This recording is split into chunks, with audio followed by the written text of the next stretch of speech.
کا ذکر ہے۔ ایک وسیع اور پراسرار جنگل کے دل میں بہت سارے جانور رہتے تھے، جن میں ہر ایک کے پاس ایک خاص صلاحیتیں اور کہانیاں تھیں۔ یہ جنگل بے حد خوبصورت تھا، جس میں اونچے درخت، رنگ برنگے پھول اور شفاف پانی کے چشمے تھے۔ یہ ایسی دنیا تھی جہاں عام چیزیں غیر معمولی بن جاتی تھیں اور ہر دن ایک نئی مہم کا وعدہ کرتا تھا۔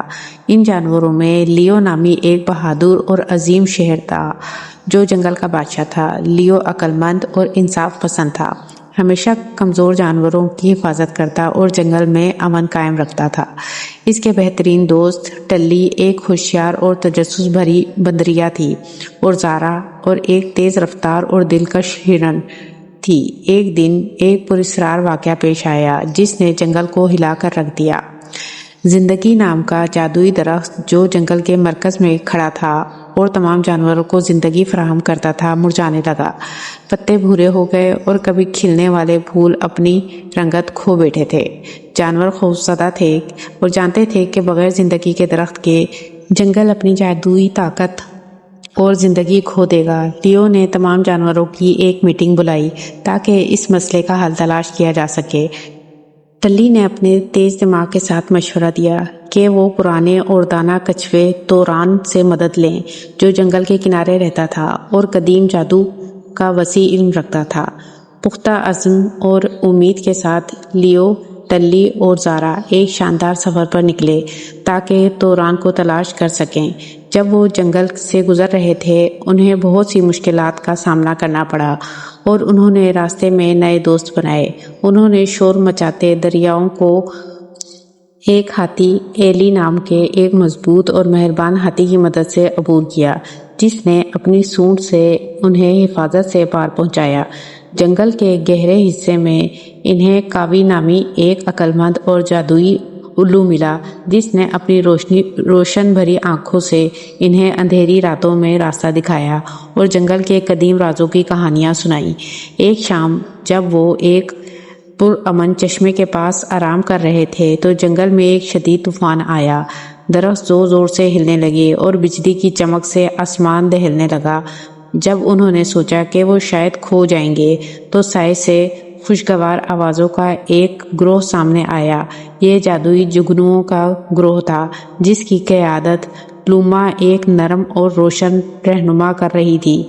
لوما اور اس کے جگنوؤں نے طوفان کے دوران روشنی کی ایک راہ بنائی اور لیو اور اس کے دوستوں کو توران کے گھر تک محفوظ پہنچا دیا۔ جب وہ آخر کار توران تک پہنچے تو دانا کچھوے نے ان کی مشکل سن کر سر ہلایا۔ اس نے بتایا کہ زندگی کا درخت اس لیے مرجھا رہا ہے کیونکہ اس کا دل ایک جادوئی کرسٹل جو اس کی جڑ میں دفن تھا چوری ہو چکا ہے۔ اس کے بغیر درخت اپنی جادوئی طاقت برقرار نہیں رکھ سکتا۔ توران نے بتایا کہ کرسٹل ایک شریر اور لالچی لومڑی فیرو نے چرا لیا ہے جو خطرناک شیڈو غار میں رہتی ہے۔ اپنے جنگل کو بچانے کے لیے پرعزم لیو، ٹلی، زارا اور ان کے نئے دوستوں نے شیڈو غار کی طرف ایک آخری خطرناک مہم کا آغاز کیا۔ شیڈو غار اندھیرے اور چھپے ہوئے خطرناک رستوں سے بھرا ہوا تھا، لیکن لیو کی بہادری، ٹلی کی ہوشیاری، زارا کی پھرتی اور ایلی کی طاقت، کاوی کی دانائی اور لوما کے رہنمائی کی روشنی کے ساتھ انہوں نے غار کی بھول بھلیوں کو عبور کیا۔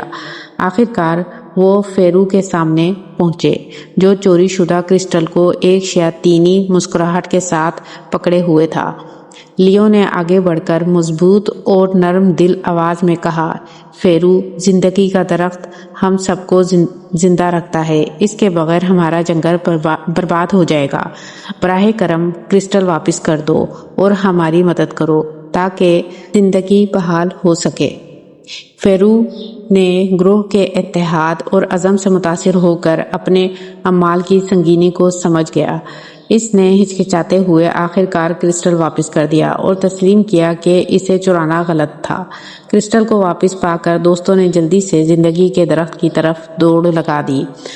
توران نے احتیاط سے کرسٹل کو اس کے صحیح جگہ پر رکھ دیا اور فوراً درخت نے پھر سے زندگی پانے لگی۔ پتے سبز ہو گئے، پھول کھل اٹھے اور ہوا میں زندگی اور جادو کی مٹھاس بھر گئی۔ جنگل بچ گیا اور جانوروں نے خوشی اور شکر گزاری کے ساتھ جشن منایا۔ لیو، ٹلی، زارا، ایلی، کاوی اور لوما کو ہیرو کی طرح سراہا گیا، یہاں تک کہ فیرو کو بھی معاف کر دیا گیا کیونکہ اس نے پچھتاوا دکھایا اور توازن بحال کرنے میں مدد کی۔ اپنی اس مہم کے دوران جنگل کے جانوروں نے اتحاد، بہادری اور ہمدردی کی طاقت سیکھی۔ جادوئی جنگل پھر سے پھلنے پھولنے لگا۔